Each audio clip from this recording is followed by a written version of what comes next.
سورۃ الفجر۔ شروع اللہ کا نام لے کر جو بڑا مہربان نہایت رحم والا ہے۔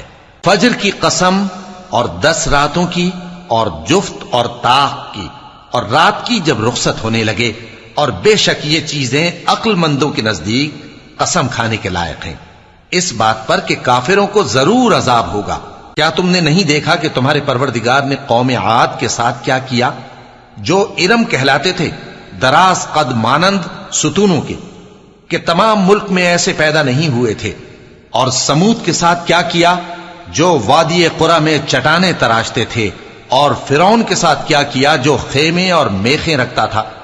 یہ لوگ ملکوں میں سرکش ہو رہے تھے، پس ان میں بہت سی خرابیاں کرتے تھے، تو تمہارے پروردگار نے ان پر عذاب کا کوڑا برسا دیا۔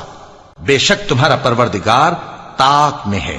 مگر انسان عجیب مخلوق ہے کہ جب اس کا پروردگار اس کو آزماتا ہے کہ اسے عزت دیتا اور نعمت بخشتا ہے، تو کہتا ہے کہ میرے پروردگار نے مجھے عزت بخشی، اور جب دوسری طرح آزماتا ہے کہ اس پر روزی تنگ کر دیتا ہے، تو کہتا ہے کہ میرے پروردگار نے مجھے ذلیل کیا۔ یوں نہیں، بلکہ تم لوگ یتیم کی خاطر نہیں کرتے، اور نہ مسکین کو کھانا کھلانے کی ترغیب دیتے ہو، اور میراث کے مال کو سمیٹ کر کھا جاتے ہو، اور مال کو بہت ہی عزیز رکھتے ہو۔ یوں نہیں، جب زمین کوٹ کوٹ کر برابر کر دی جائے گی اور تمہارا پروردگار جلوہ فرما ہوگا، اور فرشتے قطار در قطار آ جائیں گے، اور دوزخ اس دن سامنے لائی جائے گی، تو انسان اس دن سوچے گا، مگر اب سوچنے سے اسے فائدہ کہاں مل سکے گا؟ کہے گا کاش میں نے اپنی اس زندگی کے لیے کچھ آگے بھیجا ہوتا، تو اس دن نہ کوئی اللہ کے عذاب کی طرح کا عذاب دے گا، اور نہ کوئی اس کے جکڑنے کی طرح جکڑے گا۔